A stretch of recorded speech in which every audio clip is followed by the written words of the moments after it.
Breakthrough in missing boy case. The astonishing Scheierl and Jacob Wetterling investigation.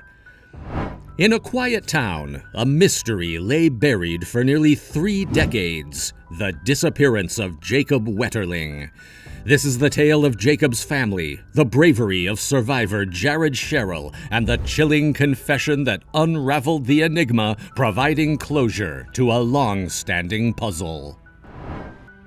In the heart of Minnesota, where small towns sprawled across the landscape like forgotten puzzle pieces, there lived an 11-year-old boy named Jacob Wetterling. October 22, 1989 started like any other crisp autumn morning in St. Joseph, a place where neighbors knew each other's names, and the biggest excitement usually involved a local football game. Jacob was a typical 11-year-old, full of youthful curiosity and boundless energy. His family, the Wetterlings, were like any other, with mom, dad, and 3 siblings. But this day, this particular Sunday, would etch itself into the annals of history in a way they could never have imagined. The day began with Jacob and his father, Jerry, embarking on a cherished father-son fishing trip. It was a tradition that symbolized simple joys and family togetherness. They returned just in time for the noon kickoff of the Minnesota Vikings football game, a family tradition in the Wetterling household. The air buzzed with the excitement of the game, and life felt perfectly ordinary. That evening, Jacob's parents left for a dinner party at a friend's house. Like any loving parents, they trusted their children to stay safe and secure at home. The plan was straightforward. Jacob and his 2 friends, Trevor and Aaron, would have a little adventure, riding their bikes to the local convenience store to rent a movie. However, as dusk painted the sky in hues of pink and orange, the kids grew restless. They persisted, urging Jacob's mom, Patty, to let them go, assuring her they'd take flashlights and return promptly. St. Joseph was a place where danger seemed alien, and a bike ride to the store felt like an innocent escapade. But as the trio pedaled toward the store, an ominous sensation hung in the air.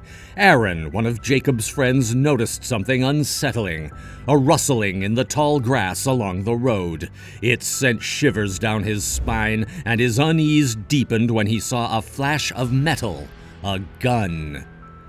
In a split second, their idyllic ride turned into a terrifying ordeal. A masked man emerged from the shadows brandishing a gun, and the kids had no choice but to obey.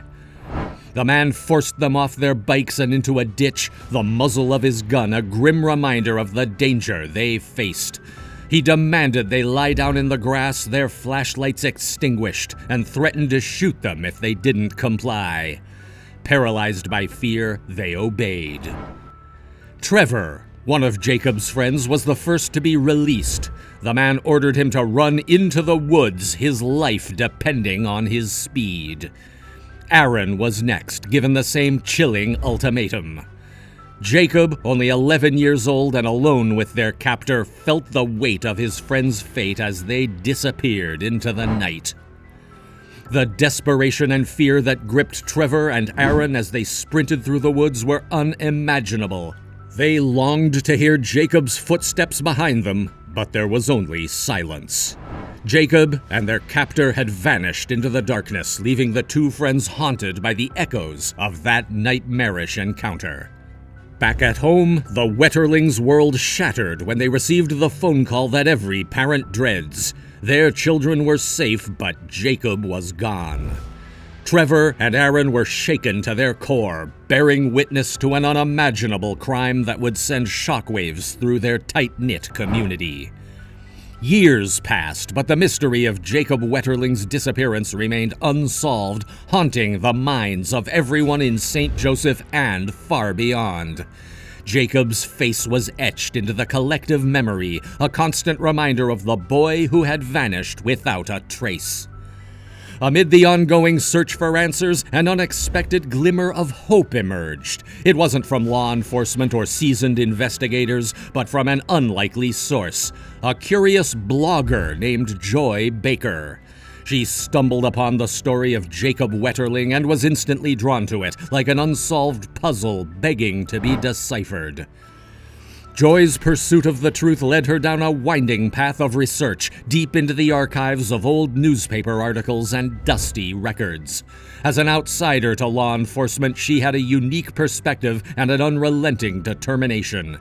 She reached out to Jared Scheierl, another survivor of a horrific ordeal, and soon their paths converged. Jared, who had suffered his own nightmarish abduction and assault, was unaware of the striking parallels between his case and Jacob's. Joy uncovered a disturbing pattern, a series of unsolved kidnappings and assaults on young boys in Painesville, a town just 20 miles from St. Joseph. The frustration mounted as they discovered that, due to the statute of limitations, Jared's attacker could not be prosecuted despite compelling evidence. However, this discovery only fueled Jared's determination to ensure that other families would not endure the agonizing uncertainty that had tormented him for years. As their work continued, investigators began to reconsider the unsolved Painesville cases. With advancements in DNA analysis, they reevaluated the evidence, including a hair sample from a suspect, Danny Heinrich, who had been on law enforcement's radar for years. The results were astonishing. Jared's DNA from the clothes he wore during his attack matched that of Heinrich's hair sample. It was a chilling confirmation of the monster who had haunted their lives. Hey there! Loving our content so far? Subscribe and hit the bell. Like what you're seeing? Give us a thumbs up and drop a comment below. Let's continue. The web of connections grew ever more complex as Jared and Joy's investigation intensified. The unsolved Painesville cases, with their eerie parallels to Jacob and Jared's ordeals, cast a long shadow over the search for truth. The pieces of a sinister puzzle were falling into place, but one critical element remained elusive: a confession from the man responsible. Danny Heinrich, the suspected perpetrator of both Jacob and Jared's horrors, was offered a chilling bargain. Confess to Jacob's fate, reveal his whereabouts, and he would escape prosecution for the boy's murder. It was a harrowing choice for the Wetterlings and their supporters. And that's it for today, folks. Thanks for watching. If you enjoyed this video, make sure to check out more videos on our channel. We've got a treasure trove of captivating content waiting for you. Remember to subscribe, hit that like button, and leave a comment below to let us know your thoughts. Your support keeps us going. Stay tuned for more thrilling videos.